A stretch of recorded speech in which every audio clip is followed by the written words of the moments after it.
지난주에 계시록 7교회에 대한 이야기를 하면서 칭찬받는 교회가 되려면 어떻게 해야 되는가. 그래서 원래 지난주에 책망까지 했어야 되는데 지난주에 책망까지 했으면 이제 영어 예배 드리기 직전까지 설교를 해야 될 수도 있을 것 같아서 그래서 다 둘로 나누었습니다. 칭찬받는 교회가 되는 그 방법에 대해서 7교회가 받은 칭찬들을 잘 정리를 해봤더니 어떠한 환경에서도 주어진 것에 최선을 다했던 교회들, 사명의 자리를 지켰던 교회들이 칭찬을 받았고, 또 어제보다 오늘 더 성장했던 교회들이 칭찬을 받았습니다. 그래서 우리도 사명의 자리를 지키고 있으면서 어제보다 오늘 조금 더 성장한다면 하나님께서 기뻐하시고 칭찬받는 교회가 됐을 것이라고 지난주에 말씀을 나눴었어요. 근데 7교회들이 칭찬만 들은 것이 아니라 책망도 함께 들었습니다. 뭐든지 다 잘할 수는 없으니까요. 부족한 부분들이 있었을 것이었고 하나님께서는 그 부족한 부분들을 지적해 주셨었어요. 이 7교회들에게 하신 그 편지에는 일정한 형식들이 있었죠. 그래서 예수님이 어떠한 형상으로 나타나셨는지를 먼저 보여주고서 예수님이 어떠한 분이신가를 이야기를 해주고 그 다음에 칭찬을 하고 책망을 하고 그 책망에 관한 겉면의 말씀을 함께 말씀하셨고, 그리고 마지막으로는 그 말씀대로 살아가는 사람들이 어떠한 은혜를 받고 어떠한 복을 얻을 것인가, 어떠한 약속을 받을 것인가에 대해서 말씀을 하신 것들이 이 7교회에 하신 말씀들이었어요. 그래서 이 7교회에 하신 그 책망들을 좀 가만히 살펴보면 되게 지금 우리한테 하시는 말씀들이 되게 많이 있더라고요. 먼저 에베소 교회에 대한 책망이 뭐였냐면 처음 사랑을 버렸다라는 것이었습니다.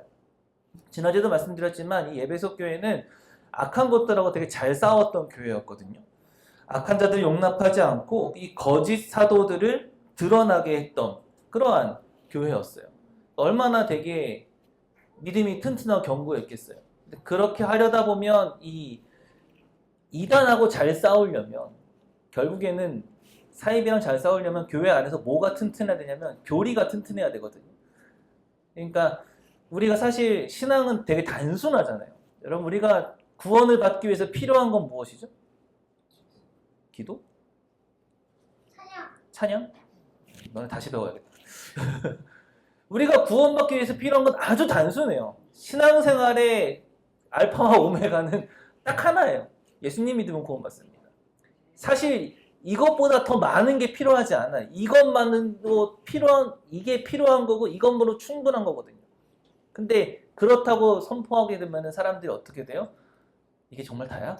아닐 거야. 하면서 뭔가 다른 얘기 한쪽을 찾아가죠.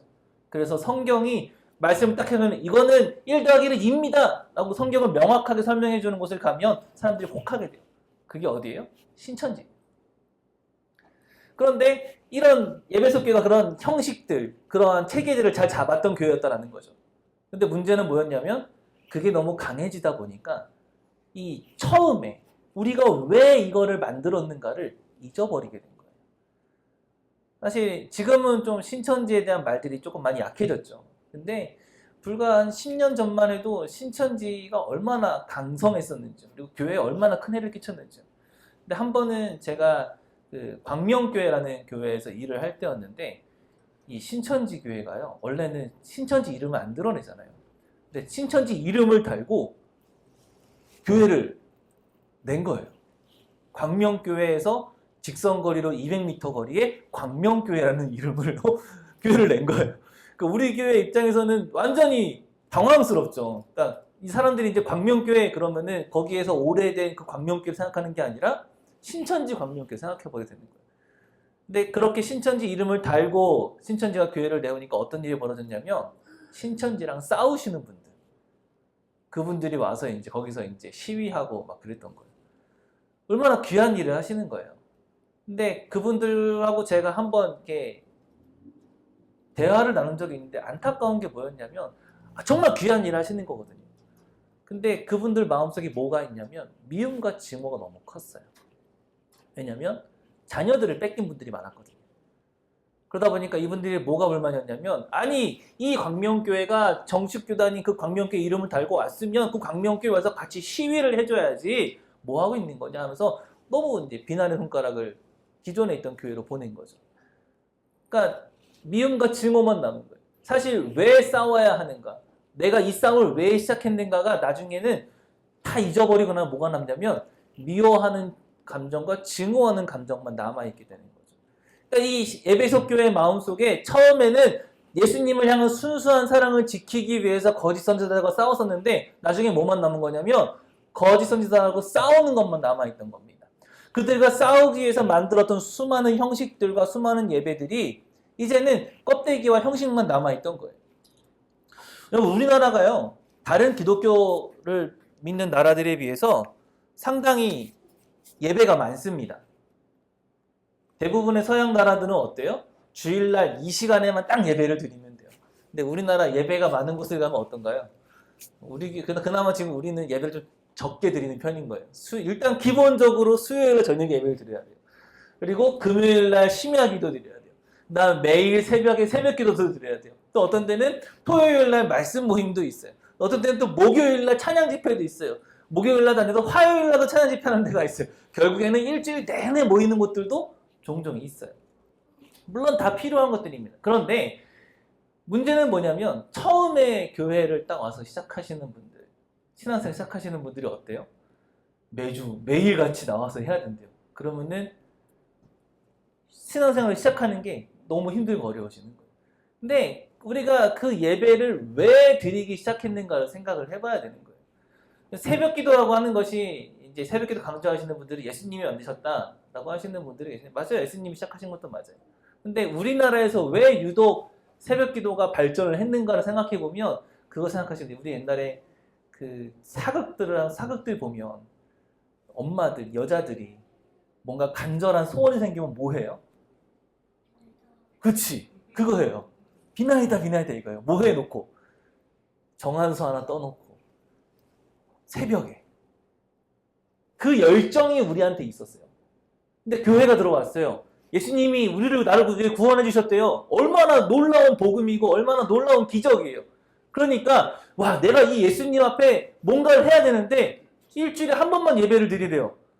어떻게 내가 감히 이 큰 은혜를 받고 일주일에 한 번만 예배를 드려? 안 돼요. 우리 수요일에도 모여야 돼요. 수요일에 모여서 예배 드리는데 이것도 안 될 것 같아요. 우리 한 번 더 모여요. 우리 주말에는 좀 편하니까 금요일에 밤늦게까지 기도합시다. 금요 신화가 생겨요.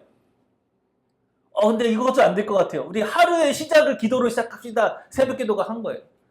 처음 시작은 다 뭐였어요?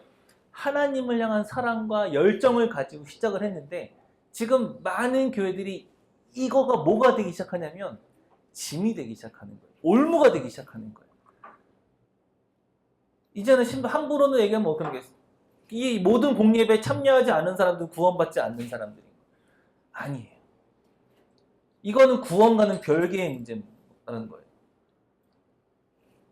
잘 들으셔야 돼요. 새벽 기도를 안 해도 된다가 아니라 새벽 기도가 구원의 척도가 돼서는 안 된다는 거예요. 그거는 내 신앙의 열정으로서 내가 해서 하나님 앞에 기쁘시게 하기 위한 거지 내가 뭔가를 쟁취하기 위한 것이 되어서는 안 된다고 말씀을 드리고 있는 겁니다. 그러니까 에베소 교회 책망하시는 거예요. 너네가 그 처음 사랑을 잃어버렸다고 하는 거예요. 그 본질적으로 너네가 왜 그거를 시작했는지, 왜 싸우기를 시작했는지를 왜 잊어버렸냐. 여러분, 지금 우리가 왜 여기에 앉아서 예배를 드리고 있는지 그거를 생각해내라는 거예요. 처음 사랑. 우리가 왜 여기 이제 가족들이 있으니까 왜 가족이 되었는지 그 시작을 생각해보면 맞지, 그랬지, 그런 뜨거운 마음이 있었지, 그런 마음들이 있었지, 내가 예수님을 향한 그 사랑이 있었지. 그리고 거기까지 갔으면 어떻게 해야 돼요? 그 사랑을 회복해야 됩니다. 그래서 에베소 교회에다가 하신 말씀은 무엇이냐면 너희가 그 열정과 사랑을 회복하라고 권면하셨던 거예요. 여러분, 우리는 그 처음의 열정과 본질을 잃어버리지 않는 교회와 성도들 되시기를 간절히 소망합니다.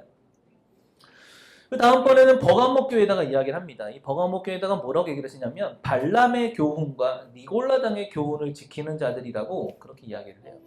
그러니까 에베소 교회는 너무 철저하게 형식을 지켰는데요. 버가모 교회는 좀 반대였습니다. 이들은요, 칭찬받은 거랑 책만 받은 거랑 되게 모순돼요. 칭찬은 어떤 칭찬을 받았냐면, 죽음을 각오하고 너네가 신앙을 지켰다고 얘기를 해요. 근데 책만 받은 건 뭐냐면, 발람의 교훈과 니골라당의 교훈을 지켰대요. 왜냐면 이 말이 무슨 뜻이냐면 삶 속에서 이들은 되게 많은 것들을 세상하고 타협을 했다는 거예요. 얼마나 근데 모순돼요. 목숨을 걸고 신앙을 지켰는데 삶 속에서는 세상과 타협을 한대요. 이 발람의 교훈이라는 것이 무엇입니까? 이 발람은요, 그 이스라엘 백성들이 출애굽하던 시기에 발락이라는 왕이 이스라엘 백성들에게 저주를 하기 위해서 당시 유명한 점쟁이였던 이 발람을 불러와서 저주를 해달라고 얘기를 해요. 근데 발람이 뭐라 그러냐면 발람은 하나님을 알고 있었어요. 나는 하나님이 주시는 말씀만 얘기할 수 있다 라고 얘기를 해서 실제로 저주를 하러 가서 하나님이 축복의 말씀을 주시니까 축복만 하고 옵니다. 여기까지만 봤을 때는 발람은 대단한 믿음을 가지고 있잖아요. 왜냐면은 발락이 자기를 죽인다고 했을 때도 계속 축복을 했으니까. 근데 나중에 발람이 무슨 짓을 하냐면 발락에게 이스라엘 백성이 어떻게 하면 하나님 앞에 벌을 받을 것인지를 이야기를 해줘요. 방법을 알려줍니다. 그리고 나서 발람은 어떻게 됐을까요? 발락은 돈을 받았겠죠. 무슨 얘기예요? 하나님의 신앙을 잘 지키는 것처럼 보였지만 현실의 유혹 가운데에서는 이기지 못하는 경우가 이 발람의 교훈이라는 거예요. 이 니골라당 같은 경우는 어떤 주장을 펴냐면 여러분 우리가 이제 구원받았잖아요. 그죠? 이미 구원받았어요. 이미 구원을 받았으니까 지금부터는 내 맘대로 살아도 된다라는 생각을 가지고 있었어요. 이미 영혼은 구원받았기 때문에 이 육신은 어떠한 죄를 져도 용서받을 수 있다라는 그러한 생각을 가지고 있던 것들이 니골라당이었거든요.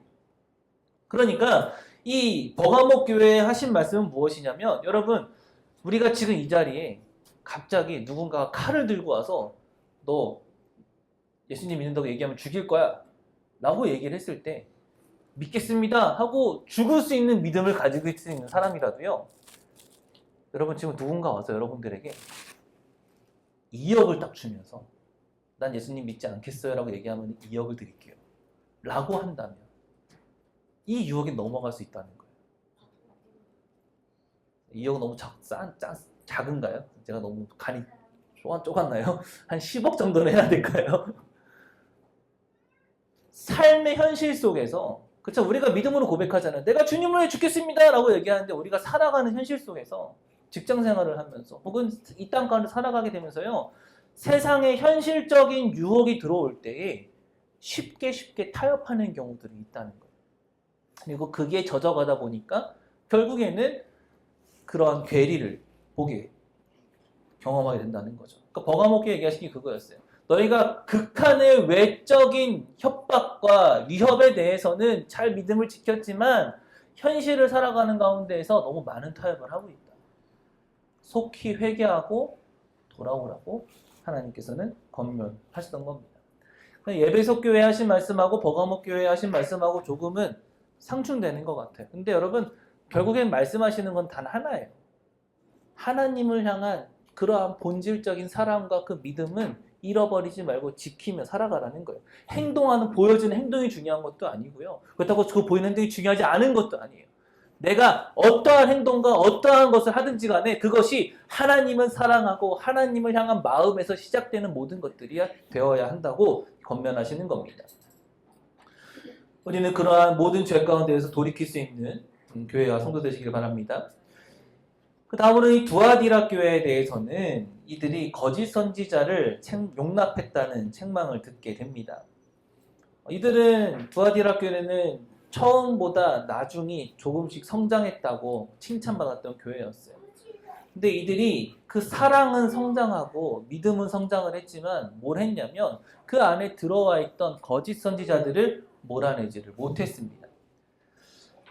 여러분 우리가 만약에 지금 이 안에 저 문을 열고 신천지 사람이 한 명이 대놓고 들어왔어요. 그럼 어떻게 해야 될까요? 나가라 그래야 될까요? 아니요. 일단은 알았다고 안전을 해야 돼요. 근데 이 사람이 들어와서 자꾸 설교에 자신의 신천지 교리를 들면서 잘못된 얘기를 해요. 그럼 어떻게 해야 될까요? 논쟁하고 반박하고서는 교화를 시켜야 될까요? 아니요. 끊어내야 돼요. 쫓아내야 돼요. 여러분 교회는 누구나 들어올 수 있어요. 누구나 들어올 수 있어요. 근데 들어와서 구원을 받기 위해서 반드시 해야 되는 게 뭐냐면 내 죄 가운데 살아왔던 과거와 결별해야 돼요. 회개해야 됩니다. 죄를 인정하고 돌이켜야 돼요. 근데 그거를 하지 않고 앉아 있는다고 하면 끊어내라고 하시는 겁니다. 제가 이런 비슷한 류의 얘기를 할 때마다 하는 저희 아내는 아마 이 예화를 한 수십 번은 들었을 거예요. 제가 대학을 다니던 시절에 어떤 일이 있었냐면 그 성적 소수자들을 만난 적이 있었어요. 대놓고 왔어요. 근데 이 성적 소수자들이 어떤 사람들이냐면 교회 다니는 성적 소수자들이에요. 그러니까 그들을 대상으로 선교하시는 선교사님이 계시더라고요. 그분이 데리고 왔어요. 한 명씩 다 데리고 왔어요. 게이, 레즈비언, 양성애자, 그 다음에 트랜스젠더 4명을 앉혀놓고 얘기를 하는 거예요. 신학생들하고 얘기하는 거죠. 근데 이분들이 처음에 대화를 딱 시작할 때 공언한 게 뭐였냐면 자기들도 성경에서 성적 소수자에 대해서 죄라고 얘기하는 부분이 어딘지 다 안다. 그것에 대한 질문을 하지 마라. 무슨 얘기예요? 죄라는 거를 본인들도 알고는 있어요. 하지만 이 죄 가운데에서 떠날 생각은 없어요. 그런데 구원은 받고 싶어요. 그 생각을 가지고서는 거기 앉아 있었던 거예요. 제가 한참 되게 막 대화를 나누면서 듣고 있으면서 저 수업 시간에 질문 잘 안 하거든요. 별로 공부에 관심이 없어서. 근데 한참 듣고 있다가 맨 마지막에 한 사람 질문을 하래요. 손을 두고 질문을 했어요. 만약에 당신들이 그러한 성적 소수자의 길에서 벗어날 수 있을 수 있다면 하나님께서 다시 일반적인 사람으로 돌아올 수 있게 해준다면 받아들이고 받아들이겠냐라고 물어봤더니 이 사람들은 그거를 인정하지 않더라고요. 자기들은 그냥 지금이 좋대요. 무슨 얘기예요? 잘못된 생각을 가지고 성경에서는 분명히 아닌 건 아니라고 얘기를 하고 있어요. 죄는 죄라고 얘기를 하고 있어요. 그런데 내가 죄 가운데에는 살고 있지만 구원은 받고 싶다는 이상한 논리와 교리를 가지고 있는 거예요. 근데 우리가 그들을 용납해야 될까요? 아니요. 권면하고 이야기하고 돌이키지 않는다면 끊어낼 수 있는 것이 또 교회가 되어야 되는 거예요. 그게 사랑이 아니에요. 끊임없이 가서 권면을 할 수 있어요. 하지만 그들을 용납하는 것은 다른 문제인 겁니다. 어떠한 죄인이라도 교회는 들어올 수 있지만 이 교회 안에서 죄는 용납할 수 없는 거예요. 그것이 사랑인 겁니다. 예수님의 그러한 십자가의 사역은 구원은요. 사람을 가리지 않습니다. 여기에 앉아있는 사람들이 어떠한 죄를 지었고 어떠한 배경을 가지고 있고 얼마나 부자고 얼마나 사회 지위를 갖추고 있는지가 중요한 게 아니에요. 누구나 다 구원받을 자격이 있어요. 구원받을 기회가 있어요. 근데 그거를 잡는 방법이 뭐냐면 내가 회개하고 돌이키는 게 잡는 방법인 겁니다.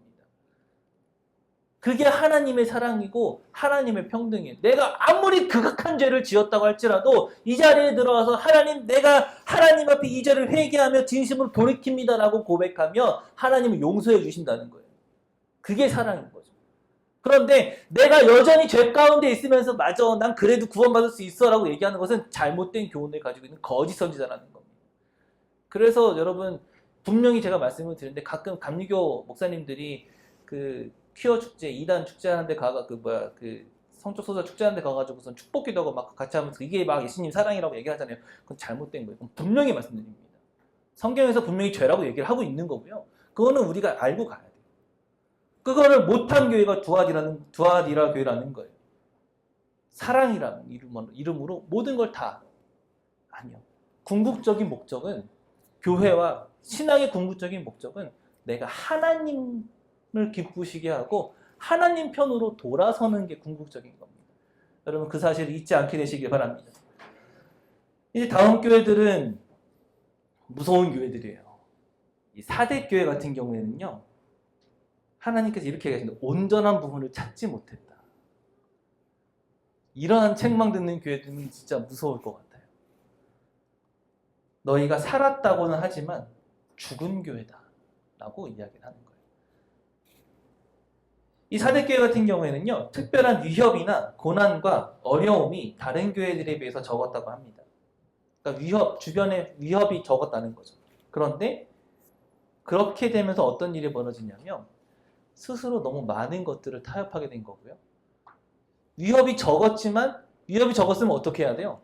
더 잘 성장하고 더 영향력을 주는 교회가 됐어야 되는데 그러지 못한 교회가 되었다는 거죠. 겉보기에는 선한 행위를 하는 것처럼 보였지만 결국에는 껍데기와 형식만 남아있는 교회가 된다는 거죠. 여러분 우리나라 같은 경우에는 20년 전, 30년 전까지 가야 되겠네. 20년 전부터 조금 쇠퇴하기 시작했으니까 30년 전쯤에. 그러니까 90년대, 70년대부터 90년대 사이에 교회가 어떻게 됐어요? 진짜 폭발적으로 성장했어요. 그러니까 그때는요, 뭐 교회에서 막 뭘 이렇게 노방전도 시기 안 했어요. 그냥 교회 딱 대고 십자가 딱 달면은 사람들이 막 왔어요. 애들도요, 교회에서 와우, 교회에서 함박 스테이크 줍니다. 그러면은요, 실제로 제가 중학교 3학년 때 교회에서 토요일 날 축제를 했어요. 그 전도 축제를 하면서 함박 스테이크 준다고. 저희 학년 300명이었어요.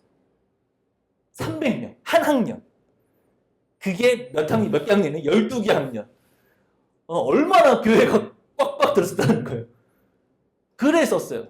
근데 제가 그거를 경험하고 나서 이제 제 모교회에서 전도사를 할 때, 그때 당시에 선생님들이 이제 학부모가 되신 거예요. 자녀들을 보내세요. 그러면서 이제 이야기를 하는데 이분들이 뭐에 젖어 계셨냐면, 우리 교회 옛날에 막 그랬죠. 옛날에 막 교회 학교 2,000명, 3,000명 그랬죠. 지금은 1,000명이 안 돼요. 근데 여전히 무슨 얘기가 있냐면 옛날에 2,000명, 3,000명 그랬어요. 뭐만 남아있어요? 옛날엔 그랬어요. 옛날엔 그랬어요. 여러분 과거에 열정적으로 신앙생활, 젊은 시절에 열정적으로 신앙생활 하셨던 성도님들이 계실 거예요. 내가 옛날처럼 신앙생활 했으면은 지금 뭐라도 했을 거예요. 여러분 이게 여기서 중요한 게 뭘까요? 그러면 어떻게 하면 돼요? 지금도 그렇게 하시면 돼요. 지금도 그렇게 하시면 돼요. 제가 가끔 이제 그 애들하고 이제 아내가 이제 제 뱃살을 보면서 얘기할 때가 있어요. 살 좀 빼라고. 옛날에 많이 뺐어 막 하면서. 옛날 얘기 암만 해서 뭐예요? 지금 뭘 해야 돼요? 지금 빼야지. 형식과 껌떼기와 기억만 남아있으면 되는 게 아닌 거예요. 여러분 전통교회들, 오래된 교회들이 가장 큰 문제가 뭐예요? 우리 교회가 어떤 교회인데 근데 남아있는 건 뭐예요? 아무것도 없어요. 교회 학교에 아이들이 없어요. 나이 드신 분들만 있어요. 껍데기와 형식만 남아있어요. 경건의 모양만 남아있고요. 경건의 능력이 나타나지 않는 교회들을 하나님이 책망하시는 겁니다. 우리가 잘하고 있다라고 제가 자랑하는 게 아니고요. 밖에 있는 교회들이 다 문제있다고 얘기하는 게 아니에요.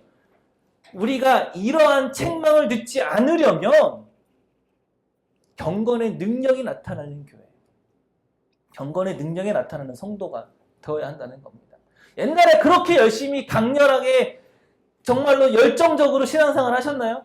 지금도 하시면 됩니다. 그러면 그때 역사하신 하나님 지금 역사 안 하실까요? 지금 1,000명, 2,000명 교회 학교 불가능한가요? 아니 저는 불가능하지 않다고 봐요. 벌써 지금 우리 작은 교회들이긴 하지만 연합회도 하지만 그래도 우리가 이따가 2시가 되면 이 자리에요.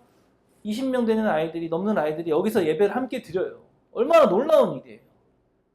아무리 큰 교회도 20명 교회 학교 찾기가 어려운데 요즘은. 하면 할 수 있다는 거예요. 물론 우리도 아직 부족합니다. 더 해야 돼요. 그것을 위해서 여러분 많은 기도와 중보를 부탁을 드립니다. 그러면 돼요. 기도하면 됩니다. 우리는 살았다곤 하지만 죽었다라는 그러한 평가를 받는 사대교회와 같은 책만 듣지 않는 교회가 되시기를 간절히 소망합니다. 마지막으로 책망받은 교회는 라오디게아 교회입니다. 이 사대교회와 라오디게아 교회 두 개 모두 다요. 칭찬이 없는 교회예요. 지난번에는 책망이 없는 교회들이 있었잖아요. 책망 없는 교회들의 공통점은 무엇이었어요? 둘 다 많은 핍박과 어려움을 간 속에서도 버틴 교회들. 그리고 가진 게 별로 없는 교회들. 하나님이 아시는 거예요. 그들도 완전했을 거예요. 그렇다고 해서 책망이 없다고 완전하진 않았을 거예요. 근데 하나님이 아시는 거예요. 너네가 그 상황 속에서 그 정도의 믿음 생활을 했다는 얘기는 그래도 잘하고 있는 거야. 그런데 라오디게아 교회와 사대 교회는요. 그런 책망이 없었고요. 이 라오디게아 교회 같은 경우는 어떤 교회냐면 부자 교회입니다. 부자 교회. 그래서 이들은요. 스스로 부유하다. 우리는 부족함이 없다. 라고 이야기했던 교회들이었습니다. 근데 이들이 어떠한 책망을 받냐면 너네가 뜨겁지도 않고 차갑지도 않고 그래서 하나님이 토해버리시겠다. 얼마나 무서운 말이에요. 사대교회는 너는 죽은 교회야 라고 얘기를 했고요. 라오디게아 교회는 내가 너를 토해버릴 거야. 내 품에 담고 있는 것조차 역겨울 없다고 얘기를 하고 계시는 거예요. 근데 이 교회가 어떤 교회라고요? 가난한 교회라고요? 부자 교회예요. 가진 게 많아요. 부유한 교회예요. 부족함이 없는 교회래요. 아마 세상의 기준으로 봤을 때에는 그 교회는 저기 교회 가면 우리도 부자가 될 수 있을까 하는 그런 생각을 가질 수 있을 만한 교회였을 거예요. 근데 하나님 보시기에 어떠는 거예요? 토해버리시겠다. 왜 그랬을까요? 이들의 말에서 잘 찾으셔야 돼요. 스스로 뭐라고 얘기하고 있어요? 부유한 교회라고 얘기를 하고 있어요. 그 기준이 뭘까요? 그들이 신앙적으로 성장한 걸 부유하다고 얘기했을까요? 돈이 많다고 부유하다고 한 거예요. 사는데 부족함이 없다고 얘기를 한 거예요. 그들은 뭐에 대한 열망이 없습니까? 신앙에 대한 열망이 없어요. 하나님을 향한 열망이 없습니다. 하나님이 보시기에는 너네가 부유하다고 얘기했어? 근데 내가 볼 때는 부족한 거 투성이야. 하나님의 판단 기준은요, 돈이 아니에요. 근데 그들은 모든 판단 기준이 돈이었던 겁니다. 세상의 가치 기준을 가지고 자신들의 교회와 신앙을 보고 있었던 거예요. 여러분들은 지금 교회를 보실 때 어떤 것으로 보십니까? 교회 안에 부자도 많고 변호사도 많고 판사도 많고 뭐 이렇게 경영인들도 많고 그런 교회가 그런 교회 가야지 하는 좋은 교회라고 평가를 하십니까? 아니면은 작은 교회라고 할지라도 성도가 1명, 2명 있다 할지라도 그럼에도 불구하고 신앙의 열정이 살아있는 교회가 진짜 교회라고 생각을 하십니까?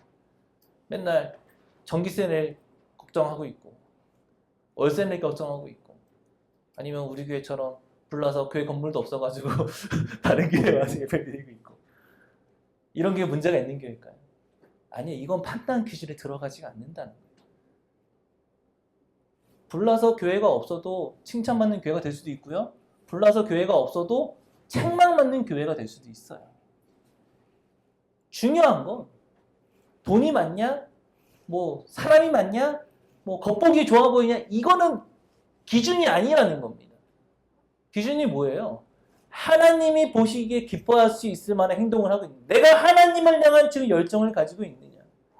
그것이 우리의 판단 기준이 되어야 한다는 것입니다. 그래서 이 라오디게아 교회 같은 경우에는 돌이켜서 뜨겁게 하나님을 섬기는 교회로 돌이켜야 했다는 거죠. 성도와 교회는 모든 가치의 기준이 세상의 가치가 아니라 하나님 앞에 맞추어진 그러한 교회와 성도가 되어야 할 줄로 믿습니다. 그래서 마지막에 계속 뭐라고 말씀하시냐면 귀 있는 자는 들을지어다 라고 얘기를 하세요. 귀 없으신 분 내려라. 다 귀가 있어요. 다 귀가 있어요. 근데 왜 귀 있는 자는 들을지어다 라고 이야기하셨을까요? 예수님께서 이 귀 있는 자는 들을지어다 라는 말씀을 하신 그 사복음서에 이 문장을 사용하신 부분들이 어떤 부분이냐면 비유를 말씀하실 때 그리고 세례 요한의 사역을 설명하실 때였습니다. 여러분 세례 요한이 어떻게 사역했어요? 아무것도 없었어요. 아무것도 없고 아무것도 없는 곳에 가서 말씀만 선포했습니다. 세상의 기준으로 봤을 때는 그냥 그지예요. 그냥 그지입니다. 아마 세례 요한이 지금 이 나라에 딱 와가지고선 하고 있으면요, 우리는 그 사람을 향하여 미를 쳤다라고 이야기할 거예요. 어쩔 수가 없어요. 우리도 역시나 그러한 가치 기준에 빠져 있기 때문에. 그래서 예수님께서 얘기합니다. 귀 있는 자는 들으라고. 그 가치의 기준을 하나님 앞에 맞춘 사람들이야만이 이걸 들을 수 있다는 거예요. 예수님의 비유도 마찬가지입니다. 세상의 가치를 가지고 그 비유를 들으면요, 이해할 수가 없어요. 세상의 가치를 가지고요, 이 교회들에게 하신 평가를 보게 되면요, 이해할 수가 없는 겁니다. 아니, 돈도 없고 가난하고 맨날 힘들어하고 맨날 고난당하고 맨날 힘들어하는 그 교회인데 왜 하나님 그 교회를 칭찬하시고, 아니 저 교회는 큰 교회고 돈도 많아 보이고 좋아 보이는 교회인데 왜 그 교회는 토해버리시겠다고 얘기를 하시고, 우리의 가치로는, 세상의 가치로는 이해할 수가 없는 거예요. 그런데 우리가 그 모든 가치의 기준을 하나님 앞에 맞추고 바꾼다면 그때는 이 말씀이 들린다는 거예요. 그래서 귀 있는 자는 들으라고 말씀하시는 겁니다. 여러분, 우리 교회는, 우리 성도들은 그 말씀들을 들을 수 있는 귀를 갖게 되시길 바랍니다. 책망은 듣지 않고 칭찬을 받는 교회가 되기 위해서 그 말씀을 듣고 좌로나 우로나 치우치지 말고 형식만 중요한 것도 아니고요. 그렇다고 해서 믿음만 중요한 것도 아니고 두 개가 다 같이 가는 거예요.